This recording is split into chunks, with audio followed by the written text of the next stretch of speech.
गर्मी की छुट्टियों में दादाजी के पास घूमने आया बालक उछलते कूदते दादाजी के पास पहुंचा और बड़े गर्व से बोला कि दादाजी, जब मैं बड़ा हो जाऊंगा तब मैं एक सफल आदमी बनूंगा। क्या आप सफल होने के कुछ उपाय बता सकते हैं?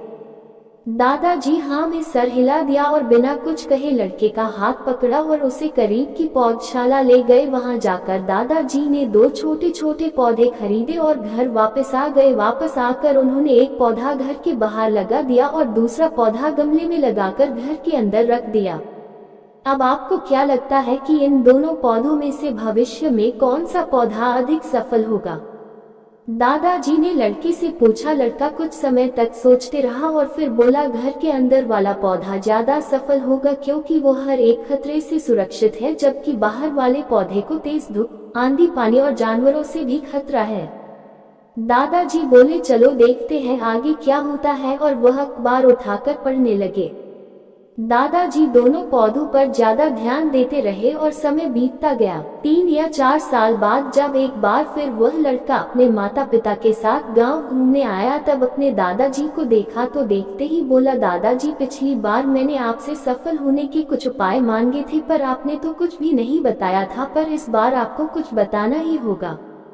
दादाजी मुस्कुराए और लड़के को उस जगह ले गए जहां उन्होंने गमले में पौधा लगाया था। अब वह पौधा एक पेड़ में बदल चुका था। लड़का बोला, देखा दादाजी, मैंने कहा था ना कि ये वाला पौधा ज्यादा सफल होगा। दादाजी ने बोला कि अरे, पहले बाहर वाले पौधे का हाल तो देख लो। और ये कहते हुए दादाजी लड़के को बाहर ले गए। बाहर एक विशाल पेड़ गर्व से खड़ा था। उसकी शाखाएं दूर तक फैली हुई थी और उसके छांव में खड़े राहगीर आराम से बातें कर रहे थे।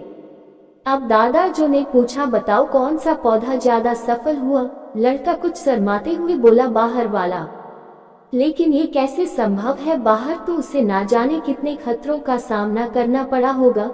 दादाजी मुस्कुराए और बोले, हाँ, बाहर वाले पौधे को बहुत सी चीजों से सामना करना पड़ा, लेकिन समस्या का सामना करने से अपने फायदे भी तो है। बाहर वाले पौधे के पास आजादी थी कि वह अपनी जड़ें जितनी चाहे उतनी फैला ले, अपनी शाखाओं से आसमान को छू ले। और तुम जिस आंधी तूफान से इस पेड़ के लिए मुसीबत समझते थे, उसी आंधी तूफान ने ही इस पेड़ की जड़ों को इतना मजबूत बना दिया है कि आज एक छोटा सा आंधी तूफान इस पेड़ का कुछ भी नहीं बिगाड़ सकता।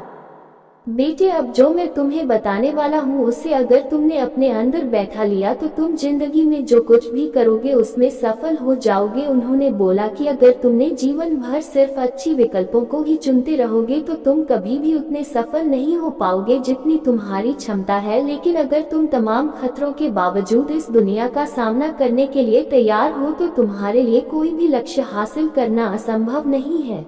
लड़के ने लंबी सांस ली और उस पेड़ की तरफ देखने लगा। वह दादाजी की बातों को समझ चुका था। आज उसे सफलता का एक बहुत बड़ा सबक मिल चुका था कि जीवन में हम जिन रुकावटों को हम जितना बड़ा शत्रु समझते हैं, वही हमें मजबूत और जीवन में बहुत ज्यादा सफल बनाती है।